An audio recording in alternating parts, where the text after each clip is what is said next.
Welcome to my talk, The Journey of a CloudFormation Template into CDK. If you're watching this talk, you are probably familiar with CloudFormation.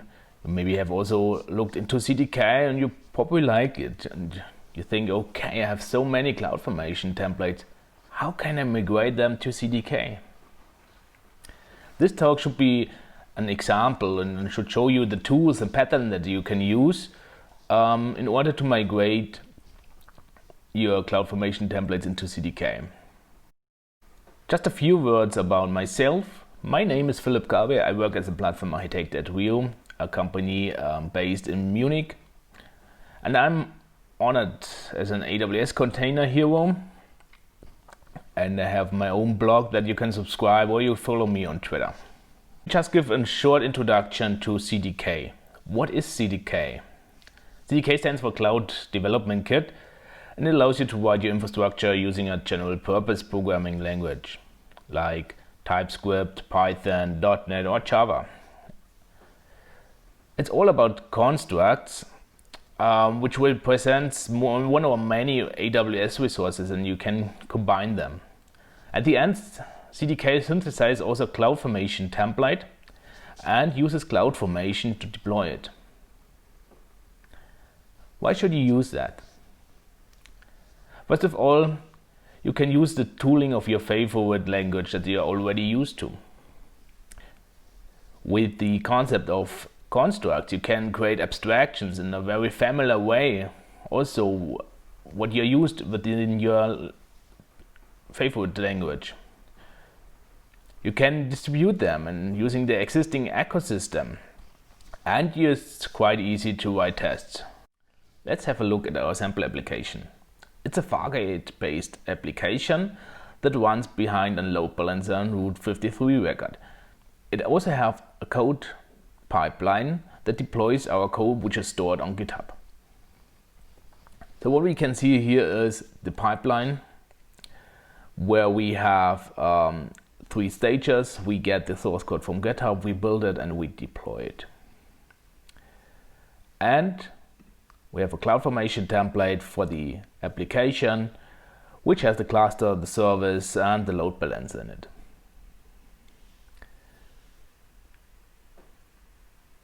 There is also a Docker file,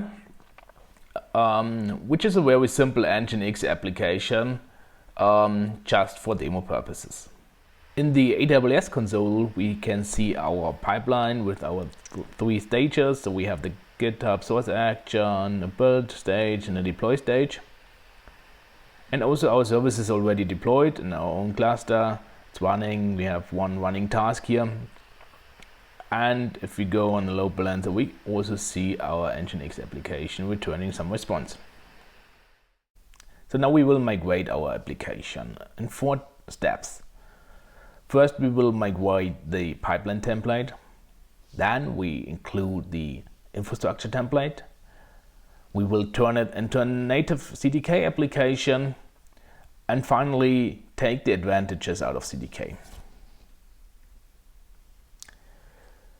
So the first step is we migrate the pipeline template.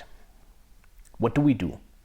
So we replace the CloudFormation template for code pipeline with a CDK application and build everything from scratch. And we keep the CloudFormation template for our infrastructure untouched. Also, the structure of the pipeline itself will not be modified. So why do we do that? The pipeline itself is more or less stateless. We maybe have some ephemeral artifacts, but we can set up the pipeline in parallel to the existing one and try it out by deploying it into another account or into another stack. The pipeline YAML has been deleted and is now replaced by a pipeline TypeScript. In this file we have the pipeline stack where we have the same pipeline defined in CDK. So we have the GitHub source action and we have a new synth action which basically compiles our CDK application and synthesizes the stack. We have also our build stage with our build project where the Docker image is created and uploaded to our ECR repository. And finally also the deploy stage where we use the existing CloudFormation template for our infrastructure and deploy it like before. The interesting part here comes with the artifacts. So we use here the artifacts store from CDK that is created if you run the CDK bootstrap command in your console. And we have our own repository for our Docker images. But this time it's created a new repository. But if you want to keep your existing one, you can do that as well. Just replace that with these lines. So we keep our repository name, and we also have to keep our logical ID. So CDK generates logical IDs based on the hierarchy where the construct is, and adds also a hash at the end of the name. If we want to keep, but if CloudFormation, if the name change or if the logical ID change, CloudFormation will create a new resource and delete the old one, and that's maybe something that you don't want. So you have to tell CloudFormation, that's why we have to create the same logical ID in the generate or the synthesized template. So what we can do is we have to find out the default, or we have to use the default child, which goes back to the layer 1 constructs. In that case, it's the CFN repository.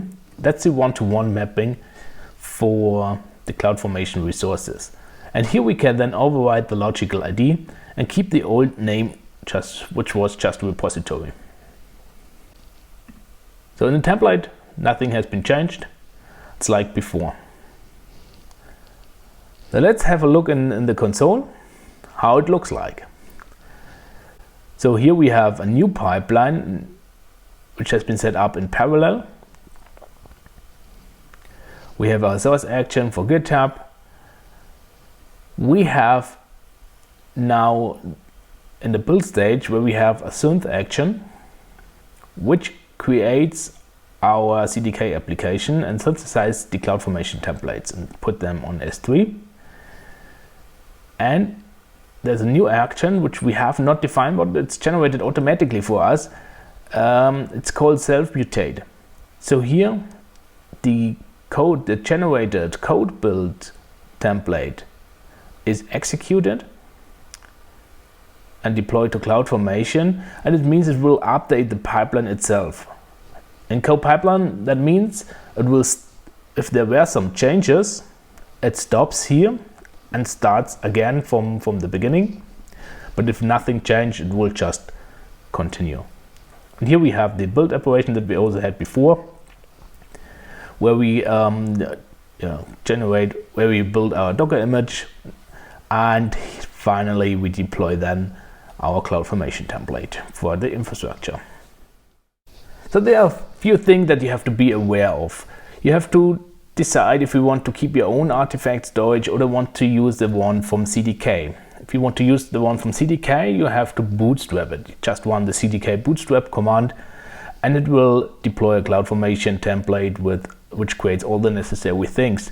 So we have seen, or you have seen, that we use that already for the S3 storage, and we see later then we can also use for the ECR images, for Docker images in ECR. At the moment, this functionality is behind a feature toggler, so you have to enable that if you want to use that. So don't forget to edit your CDK JSON and add the new style stack synthesis item there and set it to true. So self-mutating pipelines, if you're not used to that, they can be a bit tricky, especially in the beginning. What you have to do is always commit your code first to GitHub and then run a CDK deploy command initially to create that pipeline. And if you have changes to the pipeline, just commit your changes and they will be executed automatically as part of the pipeline where it's self-mutating. So the next step is to include the infrastructure template. What will you do? We add the infrastructure template as part of our CDK application. At the moment it's separated, but we can include that, and we create some tests to ensure the compatibility if we do some changes later on. So for example, we can check for the stack name, for the logical IDs or the specific attributes that are very important to you and you don't want to be that someone changed them. Why are we doing that? That's a preparation that we then can later refactor resources out of the template into the CDK application more easily. Also we will see that we get some advantages of the new pipeline construct. So let's go back to the code. Created a new infrastructure stack which uses the CFN include construct, which refers then to our CloudFormation template. Be aware that there are two very similar constructs which have the same name, CFN include. One is part of the core package and the other one is in the new CloudFormation include package. Use the later one, as the first one, which is part of this core package, does not provide all features of a CloudFormation template. So with that, we get CDK constructs out of our CloudFormation template and we can access that. For example, we can set some parameters, but we can also access other resources and modify them if needed. And I think that's here the benefit that we can then use, we see that in the later stage, to get resources out of the template and rewrite them in CDK natively. The pipeline has also been changed a bit. So there is a new object called stage where we wrap our infrastructure stack. With that stage, we can simplify our deployment. So we still have our build stage, but the deployment is gone. It's just this single line that is has been left.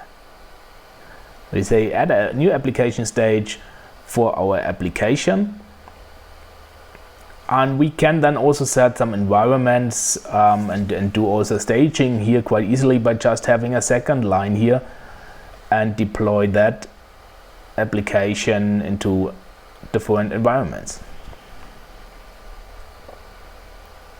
This works because CDK is now aware of our infrastructure stack and also synthesize that during the synth action.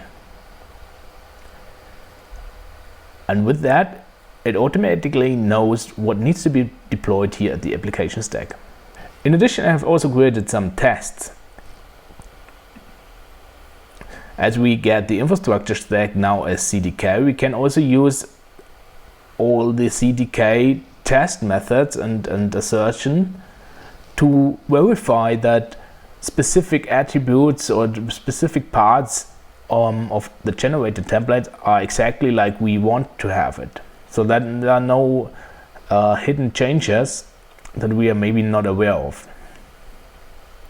This is especially useful for the migration, as you can refactor your code, but still be sure that specific parts or the important parts of your application are not changed.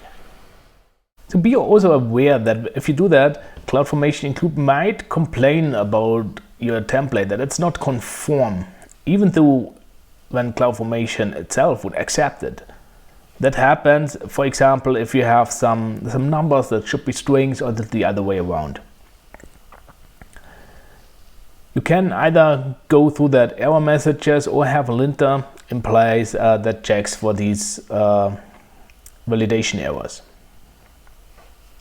And also, like I have said already, have tests in place. I think that's quite important, and there are quite good tools for tests or how to write tests for CDK, where you can test very specific details of your generated CloudFormation template. So the next step is that we turn it into a native CDK application. That means we replace the parts or the resources that we have in our CloudFormation template with CDK constructs, so that we can then get rid of our CloudFormation template. Another step that we do is with that we can also even more simplify our pipeline by using CDK assets. So the CDK assets is a way where you can, in that example, let CDK handle the Docker image. So we just have to tell CDK, okay, there was a Docker file. Please build my Docker image, push it into the ECR, and reference it in my CloudFormation template. So why are we doing that? So with the AWS ECS patterns package, we get already some higher level constructs for multiple use cases, and maybe they fit you. Even if not, you can still use the AWS ECS package and use the constructs here to build your application. And with the CDK assets, as I said, the CDK will automatically take care about your Docker images, and it's less things that you have to worry about. Let's go back to the code. So our infrastructure stack has changed a bit. We have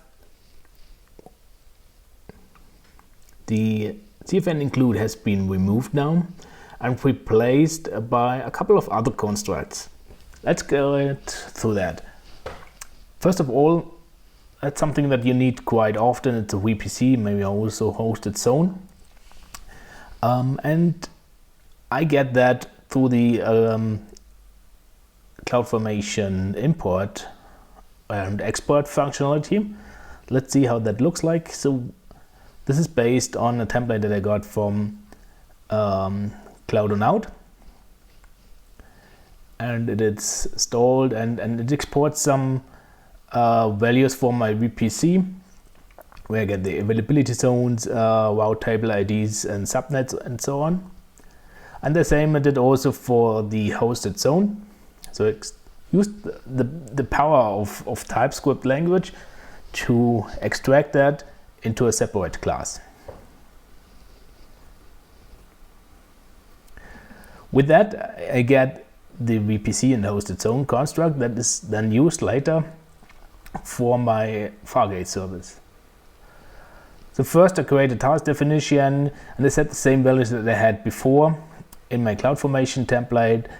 I have a health check here, the port mapping, and the Fargate service which lives in that VPC. And here I use the application load balanced Fargate service from the ECS patterns package. So it provides everything I need. It puts a load balancer in front of my Fargate service. And I can then also attach a Route 53 record set. In that case, I also want to keep the logic LD so that it is not changed, or that it keeps the existing resource. In the pipeline, there are also some changes. It's much smaller now. So I could remove the custom build of my Docker image and that happens now here in the npm synth action. Why? So if you go back to the infrastructure, we have the task definition and add a container here. And here we say, use the container image from the asset which is in the source directory.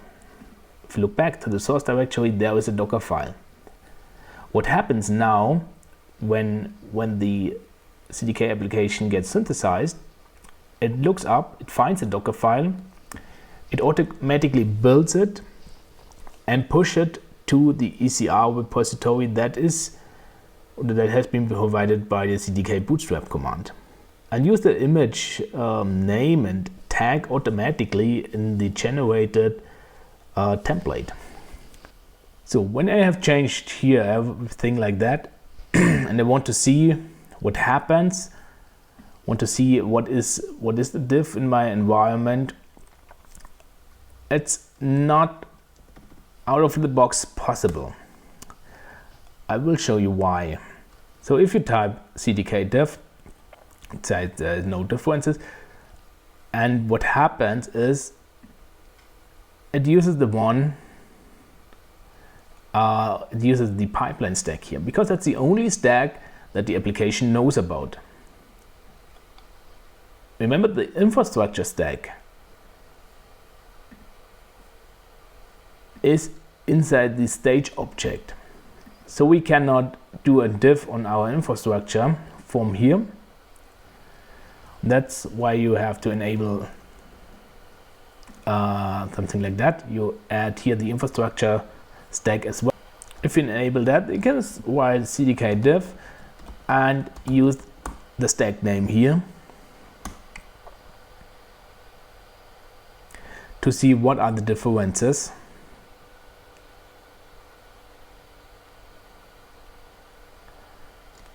I see what to destroy for some resources, change a bit.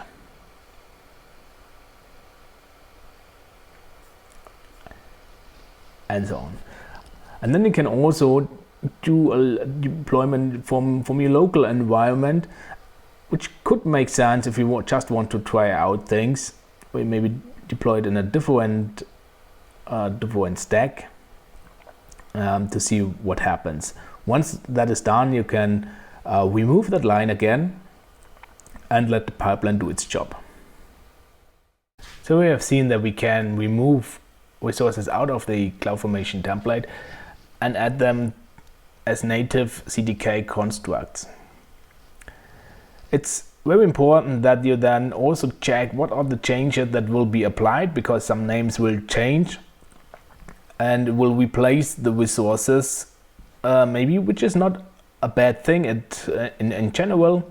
As for example, if you want to keep the load balancer and you want to replace the service behind the load balancer, that should not be a problem. Your service will always be available.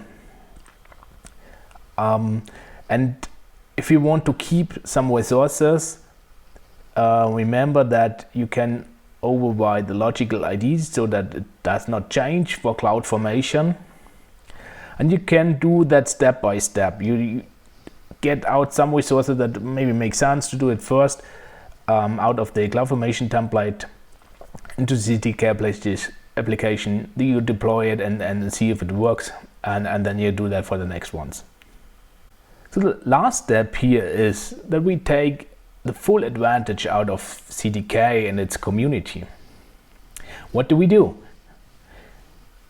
Now let's just add some simple autoscaling. If you have done that in CloudFormation, you know it's a bit of a pain to do that and set it up properly. We will see how easy it is with CDK. We will also integrate an external library out from the community. It's called CDK Watchful, and it automatically adds alarms and a dashboard for our application. And we could also add other application or other construct from the community if needed. So why do we do that? I think here we get the real power out of CDK. So we can use or reuse existing constructs that have been built by the AWS or by the community, and we can benefit from that. We don't have to reinvent the wheel over and over again. And for me, the CDK Watchful is a very good example. What it does is it analyzes your stack and the resources within the stack. And if it knows some of the resources, it automatically creates some default alarms for that. For Lambda functions, for example, it's the error rate. So whenever your Lambda function fail, you want to get notified with an alarm. And it adds that automatically to every Lambda in your stack. The same is for the ECS services or for an RDS database. And that's, I think, the real benefit that you can get here. You can also write your own library, share that within your company to provide some best practices and learnings that you got over the years, so that every team can benefit from that and don't have to reinvent it again and copy and paste it like it was in CloudFormation. Let's go back to the code. So we're back in the infrastructure stack, which has been extended. First, there is a new auto-scaling, which is based on the CPU utilization.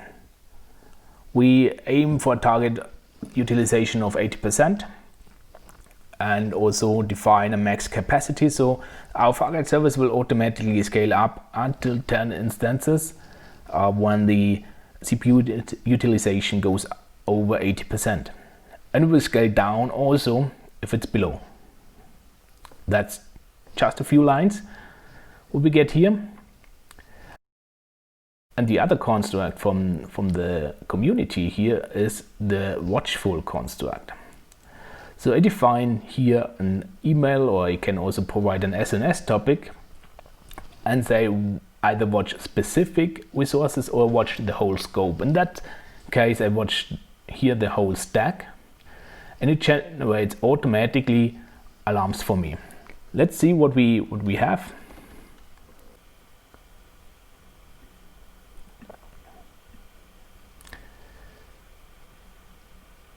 So in here we see some resources that will be automatically added.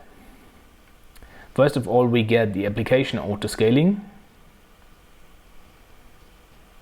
and we get an SNS topic so that the alarm can be sent to my email address. We get a CloudWatch dashboard, and we get a couple of alarms for utilization, memory utilization, target response time, and so on. Let's deploy it and see what happens. So our deployed service now has the auto-scaling enabled, like we have defined. And if we look into CloudWatch, we get some alarms and also a new dashboard where we can, that has been generated for us. Of course, the numbers don't make much sense at the moment because there is no traffic, but I think you get the idea that you get an automatically created dashboard for your application. And I think more important are the alarms that also get automatically generated for you, which provides already a lot of use cases of what can go wrong and inform you. So let's summarize what we have in our migration toolbox. One option is to rewrite everything from scratch. Of course, it's quite some effort, but it could make sense for some use cases. For example, the code pipeline that we have seen here. I think it's easier to start everything from scratch and then replace the CloudFormation template with the CDK one. You can have also a hybrid, I call it hybrid stacks. So the CloudFormation include package is a very good way to include a CloudFormation template into CDK. And that helps you because you can then within your CDK application replace some settings, you can write tests on it, and you can also move some resources out of the template into your CDK stack. Until then, no CloudFormation resources are left and you can delete it.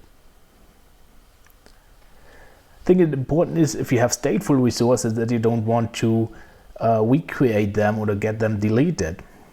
And very important here is keep the logical ID in that cases, and you can override the logical ID so that CloudFormation treats it like the same resource and doesn't delete it. And also run CDK diff before to see what will be the changes. Will it replace anything in my CloudFormation stack? And also have tests for your important resources, so that you are sure that they are not changed. And finally, you can then benefit from these higher level constructs that you can get either from AWS or the community. You don't have to reinvent everything by yourself, but benefit from others' work. Here are some resources and links. You can go on my blog. You can also look at the source code. It's on my GitHub repository. And if you want to get in touch with the community, go to cdk.dev, and which then forwards you to either Slack or Discord community. The constructs that I have used are linked here. For example, the CDK Watchful. There's also a lot of good constructs in the cloud components. And also AWS itself provides a solution or some contracts as part of their AWS solutions. And if you want to search them, have a look on AWS CDK. It's also a community-driven project to make all these constructs also searchable. And finally, I want to give a shout out to the CDK Day, which happens next week. It's still time to register. Just go on cdkday.com and register for the event. With that, I say thank you to all. If you have any questions, feedback, or whatever, you can ping me on Twitter. Follow me there, or also subscribe to my blog, where I post mostly about AWS. Thank you.